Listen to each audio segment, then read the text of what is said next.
Today I'm excited to speak about robotics as a design pathway to STEM success in Indian education.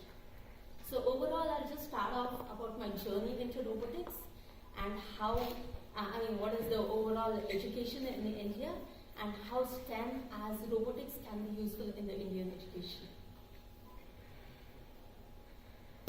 Coming to my journey to the world of robotics, like I did my Bachelor of Engineering in Electronics, and then during my engineering days, I was really excited to learn new stuff.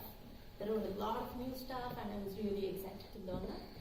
And I stepped into the corporate world and worked in many companies like GE Healthcare, Joe Spielberg and Tata Elxsi. And in each of the companies, I thought that I could use something that I'd learned during my engineering days. And it turned out that each time when I tried to use something, I felt that there's some kind of disparity between what I learned during my engineering and what I had to work on. So I had to go back, brush up, find out what is the real-time scenario, and then start implementing it. So there was a little disparity between what I learned and what I had to implement. So that's when I started realizing, is there something wrong with me? Didn't I do well in my engineering?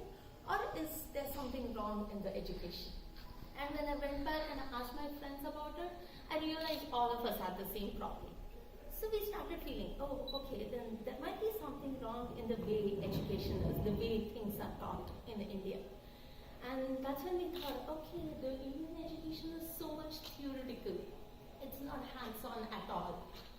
And when my son was around, I'm a parent of a 12-year-old who is in the robotics competition now.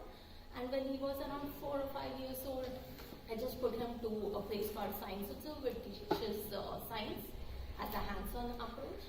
That's when I realized, he started building things, robots, and different activities, and he started learning the concepts of science. That's when I thought, we never did all these things. Whatever we did was only the theoretical part. So is that what is different? Is that what we lack over that? And I was really right. And that's when I thought, okay, let me come out of the corporate world, enough of 15 years of corporate world. Let me get into the robotics field. And I quit GE just 2 months back and started off an institute called the Robotics Team Studio, wherein we teach practical science and robotics. This is an overall Indian education snapshot. As most of you know, India is second largest population. It's around 17% of the total world population. And obviously, at least around 60 to 70% of them are educated. And out of that, if we see in 2016, there were around 78 million fresh graduates. And out of that, 2.6 million were from STEM. That means to say engineering, maths. But if you look at something over here, the number of patents that were filed from India was just 2%, even though the total population was around 17%. Once again, I felt, oh, there's something missing. Should we go back to the basic of it? Should we go back to our education and see what is wrong? So, here is where, this is how the education of India is. Normally what happens is in our education, there's the first picture which says that there's a particular subject and there's a particular syllabus, and all the kids have to learn the same syllabus of the subject. Irrespective, if you look at this, all of them have to climb the tree, whether it's an elephant, whether it's a fish. Obviously, how can you imagine a fish climbing a tree? That's not possible. Similarly is with the kids. Each kid is different and each one has a talent of their own. So obviously the same subject or the same syllabus would not be relevant for each of them. So we have to go back and check our education. If you look at Albert Einstein, most of you would have known that he dropped out of school at a young age. It's not because he wasn't smart enough. All of us know that he's really smart. But the education, the mainstream education, made him come out of school. That's because he couldn't score marks. And that was because of the relevant subjects. Similarly, that's how, the current state of Indian education is. So what Einstein told us, everybody is a genius. And if you try to judge a fish by climbing a tree, obviously the fish would think that it's stupid its whole life, which shouldn't be so. And there's another universal truth, like let's say a first standard grade kid. We teach them that the sun rises in the east and sets in the west. But is that right? No. The earth just revolves around the sun, and that is what is taught at probably the 5th grade. And there's a huge difference between the universal truth and the fact. And the moral of it is education kind of kills our common sense, the mainstream education. So one thing that our revered Prime Minister Narendra Modi has started is something called a skill school, wherein he wants everyone to be skilled so that it develops India, and that is a really good thing. One more thing I just want to tell you is, like during my childhood, wherever I went, most of them used to say that you need to learn, you need to study hard so that you can get into a good college or a good company. But just by reading something or just by studying or just by mugging up a definition doesn't mean that we can grow higher.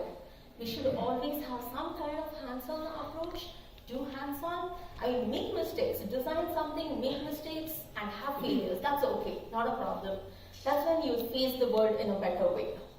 So make mistakes at a young age, that's not a problem.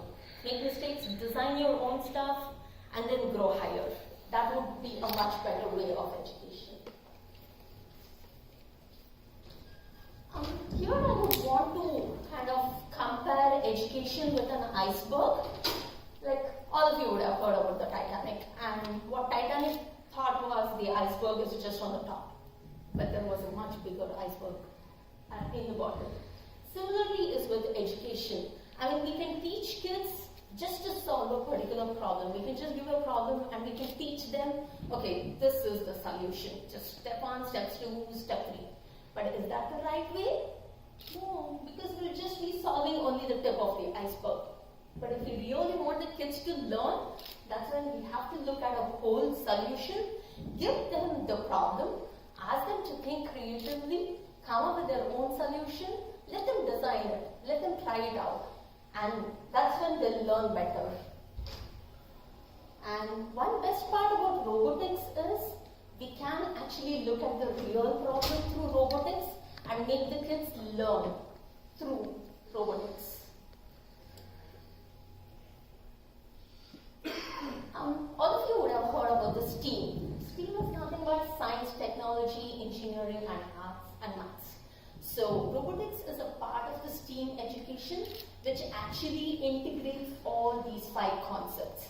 Like as Ms. Lata Murthy told, even the arts can be used as a robotics.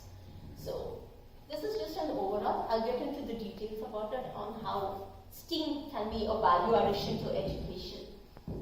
Like let's say we add STEAM, which is a combination of science, engineering, technology, arts and maths, then obviously the kids will be generating pioneers and futuristic economy and future-ready researchers, because the kids would have already kind of researched on different things and they're future-ready.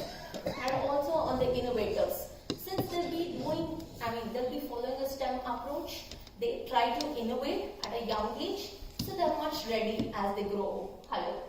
And obviously, it would have a global competence to it.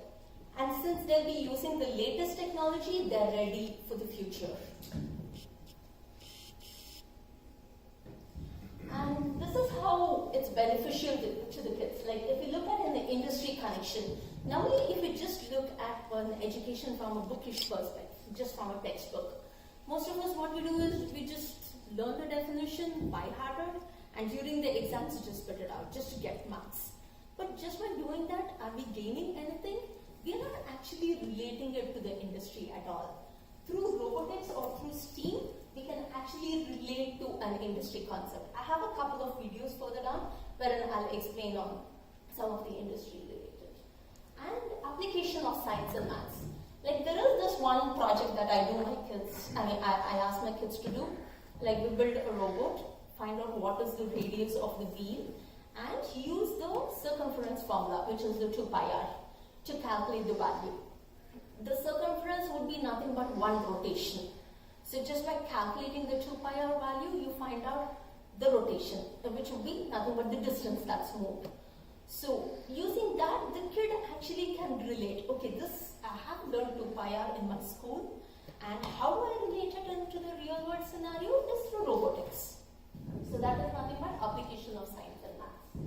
And on the skill development, not just the STEM concepts, the kid would actually develop their team management, working with a team, and their communication skills, presentation skills. There are a lot of skills that they get into.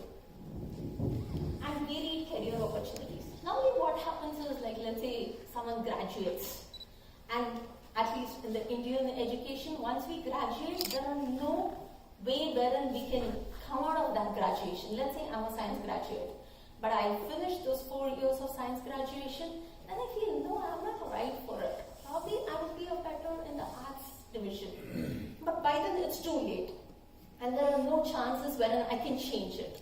But in this case, the kids can start off early. They can see what their aptitude is, whether their aptitude is towards art, science, or anything, testing, designing, development. So they can kind of test their skills at a younger age. And coming to creativity and imagination, just by building the robots, they're actually designing it. So they're just using, I use the Lego Mindstorm kit to teach my kids. So just by using those Lego blocks, the kids actually use their imagination to build different robots. And that would obviously increase their creativity and imagination.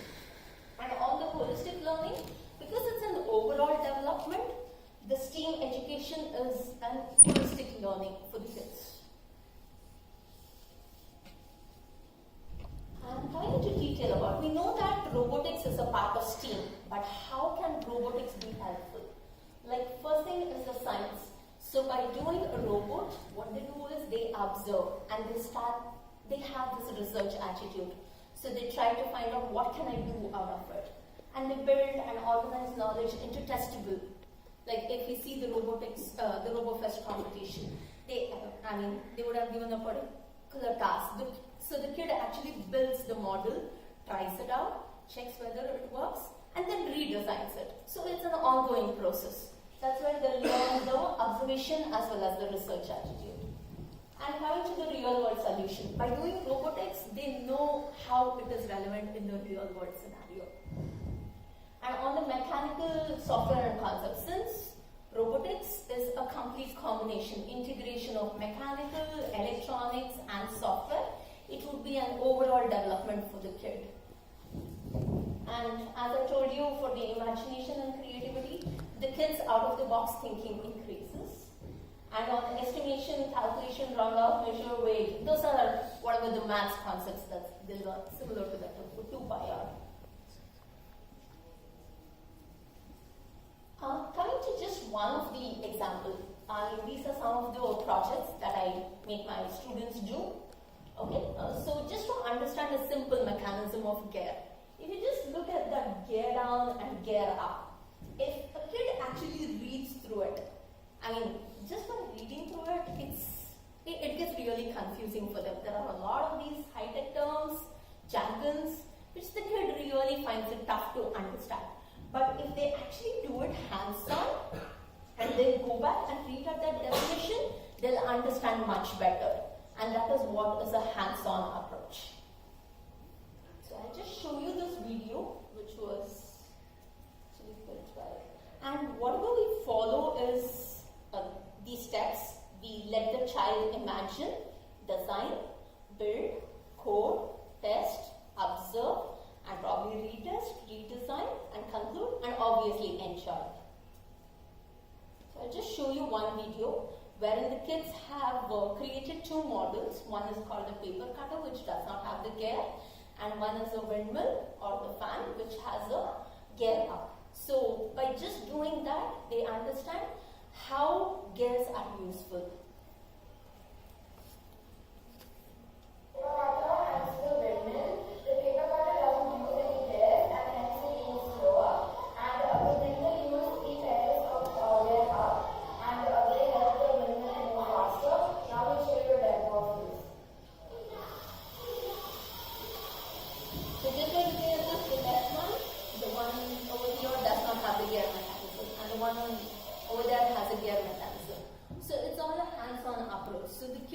actually be building it, and through that they understand the difference, how the gear helps, how it makes it much faster. And what is gear up and gear down. And one more thing that I suggest the kids to do is, like most kids have the gear cycle now. So once they learn this, like gear down is when they want to go on a steep slope, wherein they want more torque, and the gear up is when they want to go much faster. So by doing all this, they actually relate to the real world scenarios. This is one more concept that I wanted to discuss on. This is the ratchet mechanism. Like, how many of you have worked with a wrench? The one to tighten the screws? Yeah. If you have observed, you can just rotate it in one direction, but not in the other. That is because of the ratchet mechanism. If you see these three pictures on the top, ratchet mechanism has these three parts. The ratchet wheel, which is more like the ridges, it has the ridges and it has the pawl. So let's assume we'll take an example of a person who is taking off water. Let's say it's a huge bucket and he tries pulling it out, and in between he feels tired. Obviously in the current robotics age, no one would be pulling water, but this is just an example. So let's say he gets tired in the middle and he just wants to leave it. And obviously in a normal pulley situation, if he uses a pulley, if he leaves it, it would just go down. So that's not what we want. So in those scenarios, we can use a ratchet mechanism. So that if you leave it, then because of the pawl, the ratchet wheel would hold over there. And he can just rest for a couple of seconds and then start pulling. So this is one example of a ratchet mechanism. To actually make them understand about the ratchet mechanism, we actually made them do an inchworm. I'll just show you a demo of an inchworm. This is an inchworm using the Lego Mindstorm. The inchworm has ratchet mechanisms. There's one ratchet mechanism at the front and one at the back. It helps to move your wheel front but not the back. So just by doing this, they understand that there's a ratchet which is holding it, and it can move only front but not back.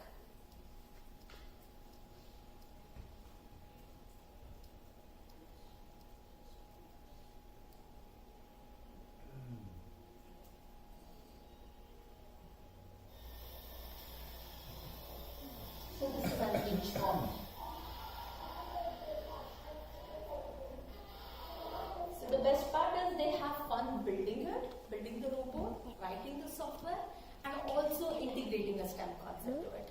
So I mean, normally if you look at it, if you just look on the web or anything, they know how to build it and write the software. But integrating a STEM concept to robotics is really helpful. This is on inertia. I mean, most of you would have heard Newton. The first thing that comes to our mind when we hear of Newton is the apple, and how it fell down and how he came up with the gravitational force. Similarly, he has the first law of motion, which is nothing but inertia. So what he says is, if there is an object at rest, till another force pulls it or pushes it, it wouldn't move. So to make the kids explain that, so what we do is called as a dragster. And one more thing, like let's say we are traveling in a car and the person who is driving puts a sudden brake. What would happen? What do you think happens? Let's say we are moving in a car and someone puts a sudden brake. What would happen? Do we come front or do we go back? Come front, right? And similarly, let's say someone accelerates. So we go back. So similarly, the dragster also does that. That works on the inertia. Because while we are moving in a car, if someone puts a sudden brake, our body still feels that we are moving, so we come front.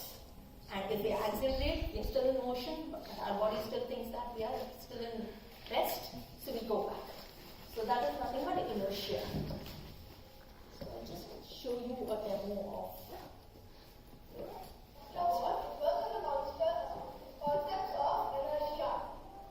Okay.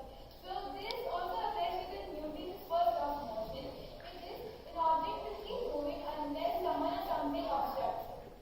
And a very prominent example is the car, where we put the brake suddenly, we stop, we go front.